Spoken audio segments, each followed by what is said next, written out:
салом ба онҳое ки футболи тоҷикро пайгирӣ мекунанд. Шаҳри даври 18-уми чемпионати Тоҷикистон оид ба футбол миёни дастаҳои Лига Якумро дар нашри навбатии барномаи ФАТ манзуратон мегардонем. Ёдовар мешавем ки сарпарасти барномаи мо ширкати теннисӣ аст. Моро пайгир бошед.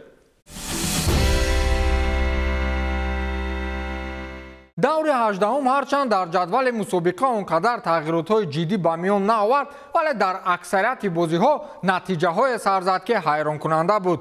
ҳосилоти фархор баъди ба курсии сармураббигӣ даъват гардидани Юсуф Рабиев воқеан ба як аждаҳо табдил ёфтааст ва дар бозӣ муқобили дастаи Ваҳдат каму ғам не, балки 14 голи беҷавоб зад. акнун ҳамагӣ 4 даври дигар боқӣ монд ва дастаҳое ки барои рафтан ба Лигаи олӣ талош меварзанд, аксарияташон аллакай умеду ормони худро аз даст доданд. инро ба он хотир мегӯем ки баъзеи дастаҳо аллакай бо ҳисоби математикӣ имкони баромадан ба садри ҷадвалро надоранд. дастаҳое ки ҳоло шонс доранд, инҳо Куктош, Ҳосилот, Динамо ва Саройкамаранд ки дар чоргонаи аввали ҷадвал қарор доранд ва барои ду роҳхат метавонанд муборизаҳои худро идома диҳанд. аз таҳхонаи ҷадвал бошад дастаи Ваҳдат ба пуррагӣ аз сабқат берун шуд ва соли оянда мухлисони ин даста дар Лигаи дуюм доду фиғон хоҳанд кард. Сарҳачӣ бошад гумонам азми баргашт ба Лигаи дуюмро надорад ва бозиҳои охири худро кӯшиш мекунад бо ғалаба паси сар намояд. бозии охиринашон дар ин давр муқобили дастаи Ҳулбук буд ки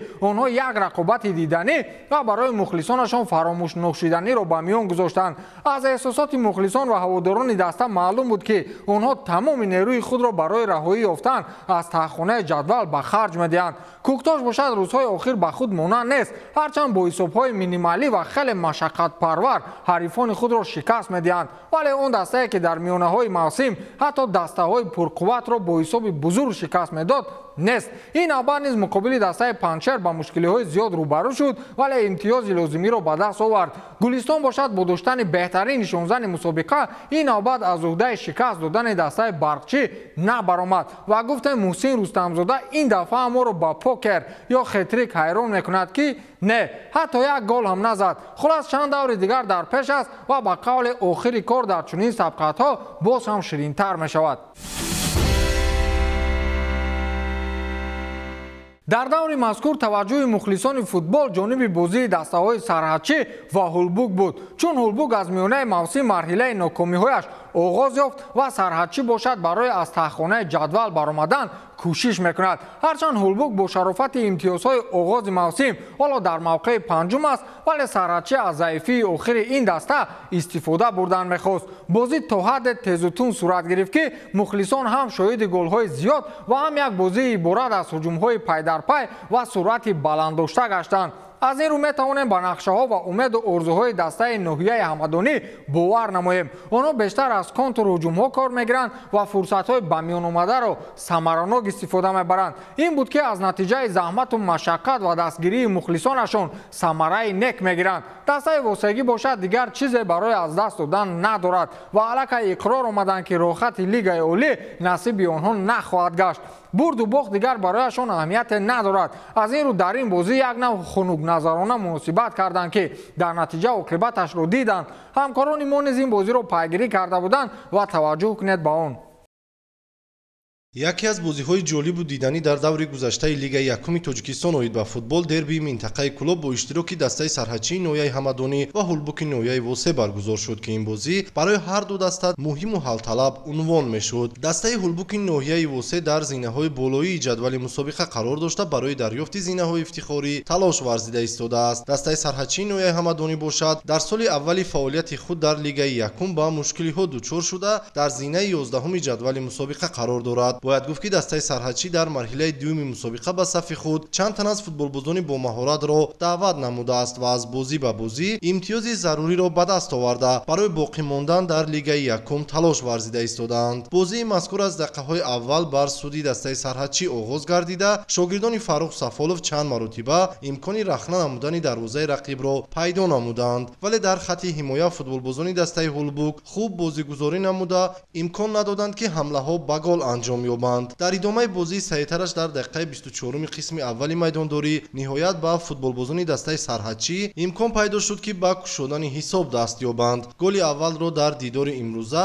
ҳамлавари канории дастаи сарҳадчӣ Суроб Мирзоев ба самар расонид. Дар дақиқаҳои охири қисми аввали майдондорӣ дастаи Ҳулбуг низ ба задани гол даст ёфт, вале дар ин ҳолат довари канорӣ ҳолати нобозиро ба қайд гирифта гол бекор карда шуд. Ҳамин тариқ қисмати аввали майдондорӣ бо ҳисоби 1-0 бар нафъи дастаи соҳибони майдон ба анҷом расид. Дар оғози қисмати дуюми бозӣ бошад дастаи Ҳулбуг ниҳоят ба задани гол даст ёфт ва муаллифи ин гол Гурез Аслонов гардид ки дар як ҳуҷуми тезкор тавонистанд хатти ҳимояи рақибро рахна намуда ҳисоби бозиро баробар созанд. Соҳибони майдон баъди ин гол бештар ба ҳамла гузаштанд ва партофти сарбони дастаи сарҳадчӣ Зокир Абдулхайровро муаллифи голи аввал Суҳроб Мирзоев бо як усули зебо вориди дарвозаи рақиб намуда ҳисобро 2-1 бар нафъи дастаи сарҳадчӣ гардонид. Дар идомаи бозӣ дастаи сарҳадчӣ метавонист ки боз ҳам дар ҳисоби голҳо пешсаф шавад, аммо голи задаи нимҳимоятгари дастаи соҳибони майдон Наврӯз Баротов аз ҳолати нобозӣ вориди дарвозаи рақиб гардида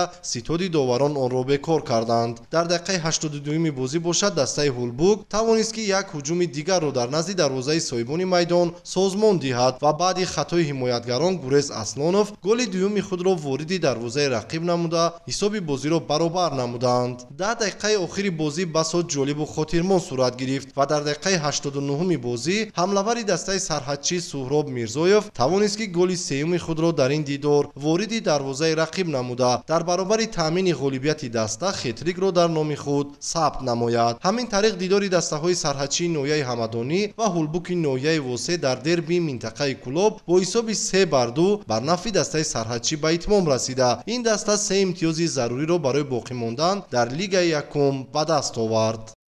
бачаҳои мо ҳам бисёр ҷаҳди талош карданд барои ғалаба, дар охир ба ғалаба моил шуданд. умед дорем дар бозии дигарам бозии хуб нишон дода ғолиб бароем.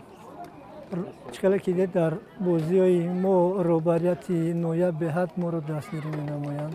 барои ҳар як бозӣ худи раиси ноҳия ҳам бисёр кӯшиш ба харҷ медиҳад ки бозиро мо дар сатҳи баланд гузаронем.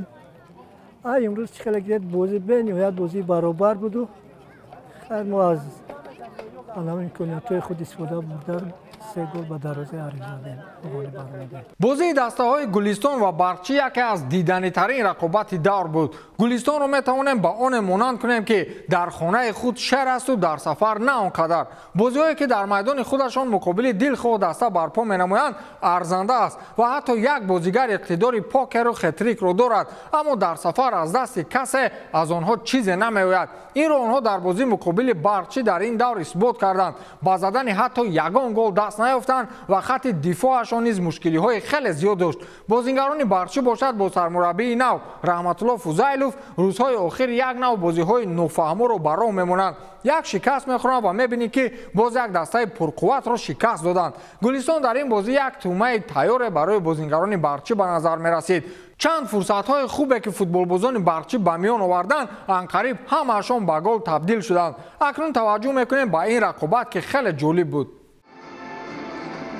яке аз бозии дигари даври 18-уми чемпионати Тоҷикистон оид ба футбол миёни дастаҳои Лигаи Якум бо иштироки дастаҳои Гулистони шаҳри Гулистон ва Барқчии шаҳри Ҳисор сурат гирифт. рақобати дастаҳо дар варзишгоҳи марказии шаҳри Ҳисор доир гардид ва бо пирӯзии калони шогирдони Раҳматулло Фузайлов ба анҷом расид. аз дақиқаҳои аввал ҳарду даста на чандон бозии тамошобобро нишон медоданд. бештари бозӣ дар маркази майдон сурат мегирифт ва аз ҷониби ҳарду тим ба хатти ҳамла ҳам кам мароғ зоҳир карда мешуд. имкониятҳо ҳарчанд баҳри кушодани ҳисоби рақобат ба вуҷуд меомад, аммо вазъиятҳои 100% голзаниро дар қисмати аввал мо шоҳид нагардидем. он ҳамлаҳое ки аз ҷониби тими Барқчӣ ба роҳ монда мешуд бештараш аз канорҳои майдон сурат мегирифтанд, аммо партофтҳо ба дохили ҷаримагоҳ нодақиқ ирсол карда мешуданд. ин омилҳо буданд ки қисмати аввали бозӣ бидуни кушодани ҳисоби рақобат хотима ёфт.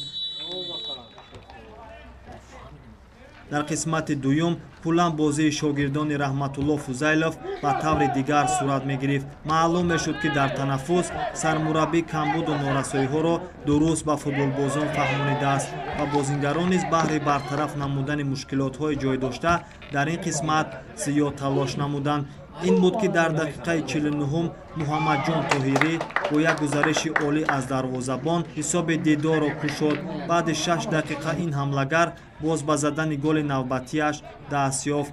Аниқтараш баъди партофти тӯб аз канори майдон аз ҷониби Ҷураббой Исоев, Муҳаммадҷон Тоҳирӣ бо як расиш тавонист тӯбро ба дарвозаи рақиб ворид созад ва дублро дар ин бозӣ марбути номаш созад. То дақиқаҳои 80 ҳарду даста боз ҳамон бозие ки дар қисмати аввал на чандон тамошобоб буд, ҳамонро идома доданд ва даҳаи охирро бошад куллан ба таври дигар сипарӣ намуданд. Мо шоҳиди 3 голи дигари шогирдони Раҳматулло Фузайлов дар 10 дақиқаи охир гардидем.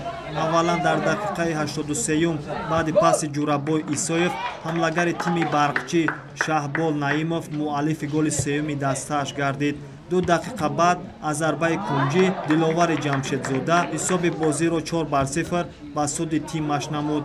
Боз баҳри задани голи навбатӣ наврасони кишвар зиёд талош намуданд ва билохира дар дақиқаи 90 Шаҳбол Наимов голи панҷуми даста ва дуюми хешро ба номаш муҳр зад. Дар ин ғалаба махсусан Ҷураббои Исоев нақши асосиро дошт. Сарвони дастаи Барқчӣ 4 маротиба паси головаро ба номаш сабт намуд. Ҳамин тавр баъди дақиқаҳои изофанамудаи довари рақобат бозии дастаҳо бо ҳисоби 5-0 ба суди дастаи Барқчӣ ба анҷом расид.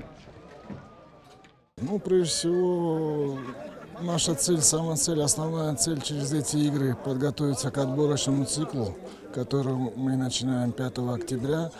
То, что вы сказали, то, что получились 2 разных тайма. Первый тайм все-таки ребята у нас уже по плану, мы заехали на сборы, готовимся немножко под нагрузкой.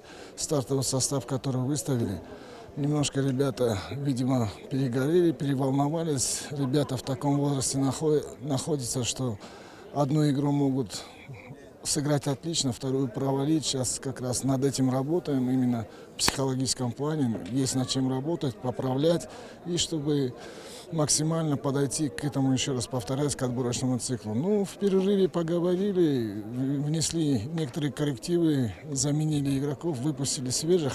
У ребят все сложилось, все получилось и довели до победы. Ну, во-первых, мы приехали сегодня в день игры. И так как я был на учебе, у нас недельный цикл прошел просто так, в холостую, мы не тренировались. Ребята приехали с дороги, видно, было тяжело.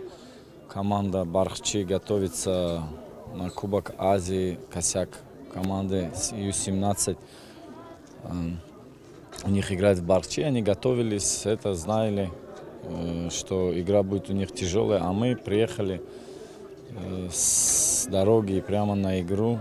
Не получилось сегодня, ребята были тяжелые, не выполняли, не добегали. Физически мы им отдали, технически во всех. Команда Барқчӣ, она хорошая команда. Мне было интересно играть с ними. Результат показал, что мы сегодня были не в своем стиле игры. бозиҳои дигари даври 18 ба таври зайл сурат гирифтанд. Куктош бо машаққат Паншеро бо ҳисоби 1-0 мағлуб кард ва душанбе бошад дар майдони худ аз Динамо бо ҳисоби 4-0 шикаст хӯрд. ҳосилоти фархор дастаи заифи чемпионат Ваҳдати шаҳри Ваҳдатро бо ҳисоби бузурги 14-0 шикаст дод ва сарои камар бошад дар сафар Моҳиро бо ҳисоби 2-1 зад. Аллакай ишора кардем ки бозии дастаҳои Сарҳадчӣ Улбук 3-2 ба нафи Сарҳадчӣ ва Барқчӣ Гулистон 5-0 ба суди дастаи Барқчӣ тамом шуд.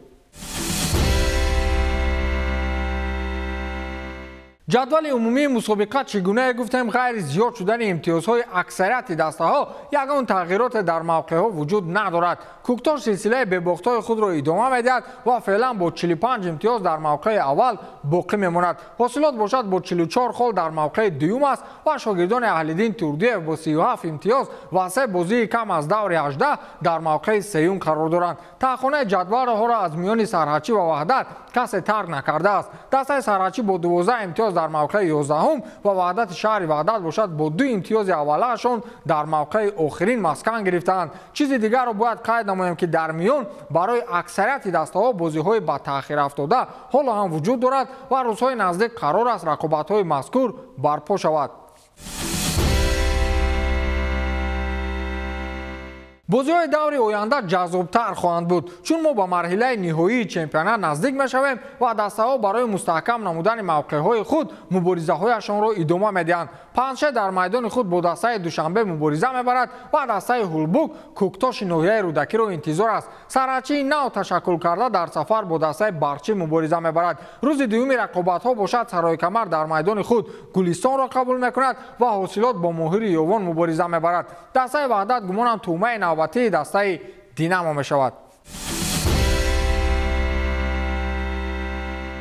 در رویخط نشانزن‌های چمپیونات نیز یگان تغییرات جدی به وجود نآمد. محسن رستمزاده فوتبالباز دسته گلستان حالا هم با 26 گل لیدری رویخط را بر عهده دارد. فوتبالباز دسته کوکتاش عزیزبک سلطانов باشد شماره گل‌هایش را علاقه به 18 رسانید و در موقع دوم رویخط مسکن گرفته است. فوتبالباز دیگری دسته کوکتاش خدایداد اوزاقوف باشد با 13 گل در موقع سوم است و امیرجان خدایدادوف از دسته حاصلات با 13 گل در موقع چهارم قرار دارد. فوتبالباز دیگر دسته حاصلات دلر چالو باشد با 12 گل در موقع پنجم رویخط قرار گرفته است.